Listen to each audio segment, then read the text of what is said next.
అదే RTV app వార్తల్ని క్షణాల్లో చదివే అవకాశం ఉంటుంది. ఒక న్యూస్ పేపర్, ఒక టెలివిజన్ ఛానల్ మీ చేతుల్లో ఎప్పుడూ ఉంటాయి. ఇచ్చిన తెలంగాణ రాష్ట్రం కాంగ్రెస్ పార్టీ ఆనాడు శ్రీమతి సోనియా గాంధీ గారు రాష్ట్రం ఏర్పడి 10 సంవత్సరాల తర్వాత రాష్ట్రాన్ని ఇచ్చిన కాంగ్రెస్ పార్టీ ఈనాడు తెలంగాణ రాష్ట్రంలో అధికారంలో ఉంది. ప్రధానంగా రాష్ట్రం ఇవ్వటానికి కారణం వెనకబడ్డ ఈ తెలంగాణ ప్రాంత ప్రజల మనోభావాలను గౌరవించడంతో పాటు ఈ తెలంగాణ రాష్ట్రం గత ఆంధ్రప్రదేశ్లో ఏదైతే నష్టపోయిందో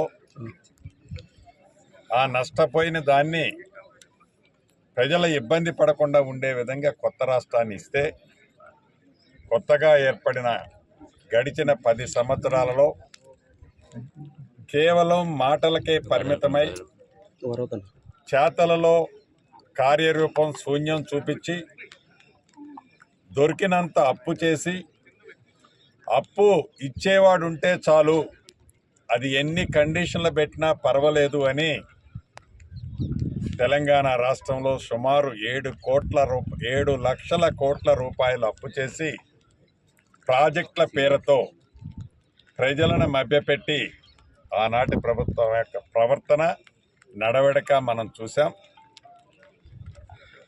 పేదోడి ప్రభుత్వం తెలంగాణ రాష్ట్రంలో ఏర్పడిన తర్వాత ఏ నమ్మకము విశ్వాసంతో తెలంగాణ రాష్ట్రంలో ఇందిరమ్మ రాజ్యాన్ని ప్రజలు తెచ్చుకున్న తర్వాత ఆనాటి ప్రభుత్వం చేసిన అనేక ఘోరాలను నేరాలను సరిదిద్దుతూ అప్పుల్లో ఉన్న ఈ రాష్ట్రాన్ని వారు చేసిన అప్పులకి వడ్డీలు అసలు కడుతూ ఏవైతే సంక్షేమ కార్యక్రమాలతో పాటు ప్రధానమైన అభివృద్ధి కార్యక్రమాలు ఆగిపోయాయో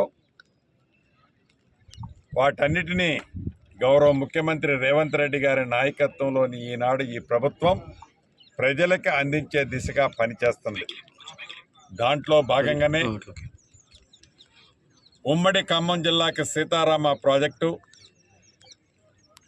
ఈ సీతారామ ప్రాజెక్టు గతంలో రాజీవ్ సాగర్, ఇందిరాసాగర్ పేరుతో ఆనాటి కాంగ్రెస్ ముఖ్యమంత్రి దివంగత నేత రాజశేఖర్ రెడ్డి గారు జలయజ్ఞం పేరులో భాగంగా ఆ ప్రాజెక్టులో సుమారు 2,400 కోట్లతో 2,71,000 ఎకరాలని సాగులోకి తెచ్చే ప్రణాళికను ఆనాడు చేపట్టడం జరిగింది.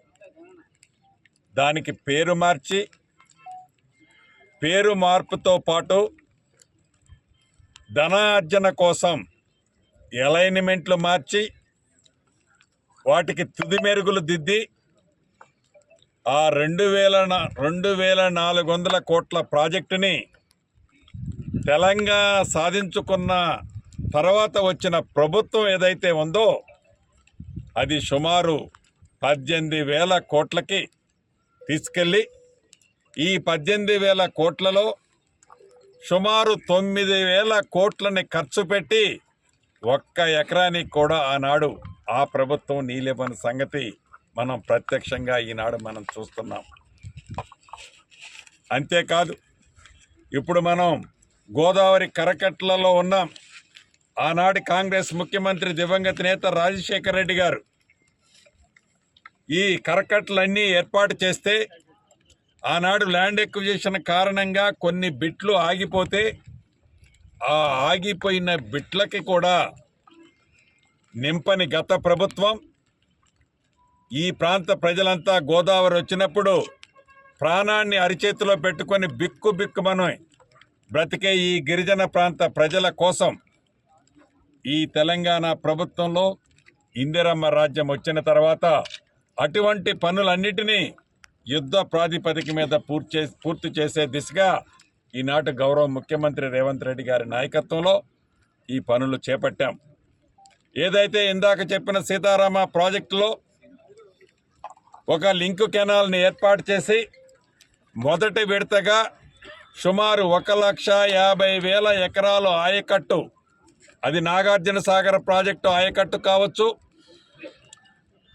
ఇంకా మైనర్ ఇరిగేషను ఇరిగేషన్ అయిన వైరా లంకాసాగర్ లాంటి ప్రాజెక్టుల ఆయకట్టు స్టెబిలైజేషన్ చేసి సుమారు 1,60,000 ఎకరాలు ఆయకట్టుకు నీరిచ్చే దిశగా ఈ ప్రభుత్వం ఈరోజే ట్రయల్ రన్ కింద వెట్ రన్ కింద సీతారామ ఫస్ట్ లిఫ్ట్ ఇరిగేషన్లోని పంపులు నీటిని ఎత్తిపోసే కార్యక్రమాన్ని అధికారులు చేపట్టారు. యుద్ధ ప్రాతిపదిక మీద రాబోయే ఆగస్టులో అంటే సుమారు ఒక 40-45 రోజుల లోపే ఈ నీటితో గోదావరి నీటితో కృష్ణా పరివాహక ప్రాంతంలో ఉన్న నాగార్జున సాగర్ ఆయకట్టు స్టెబిలైజేషన్తో పాటు మైనర్ ఇరిగేషను మీడియం ఇరిగేషన్ ప్రాజెక్టులలో ఉన్న ఆయకట్టును కూడా గోదావరి నీటితో ఇచ్చే కార్యక్రమాన్ని ఈ ప్రభుత్వం చేపట్టింది. అదేవిధంగా ఈ కరకట్టలతో పాటు రాబోయే భవిష్యత్తు కాలంలో ఈరోజే భద్రాద్రి కొత్తగూడెం జిల్లాలోని కలెక్టరేట్లో ఫ్లడ్ డ్యామేజెస్ మీద రివ్యూ కూడా జరిగింది. చాలా వివరంగా విపులంగా అంతా డిస్కషన్ చేశాం. గత ప్రభుత్వంలో ఏదైతే అజాగ్రత్తకి వల్ల సామాన్య ప్రజలు ఇబ్బంది పడ్డారో ఈ ప్రభుత్వంలో గౌరవ ముఖ్యమంత్రి రేవంత్ రెడ్డి గారి నాయకత్వంలో ఇరిగేషన్ శాఖ మంత్రి గారు ఉత్తమ్ కుమార్ రెడ్డి గారు, బట్టి విక్రమార్క గారు, తుమ్మల గారు ఇంకా మిగతా మంత్రులమంతా ఈ ప్రజానికానికి ఇబ్బంది కలగకుండా ఉండే విధంగా ప్రణాళికలు సూచించడం జరిగింది, ఆదేశించాం. ఆ పద్ధతిలో అధికారులు కూడా నడుచుకోబోతున్నారు. చివరగా చెప్పదలుచుకున్నది ఒక్కటే, మరిన్ని వీడియోస్ కోసం ఛానల్ ని సబ్స్క్రైబ్ చేయండి. లేటెస్ట్ అప్డేట్స్ కోసం వాట్సాప్ ఛానల్ ని ఫాలో చేయండి. అండ్ లింక్ డిస్క్రిప్షన్ లో ఉంది.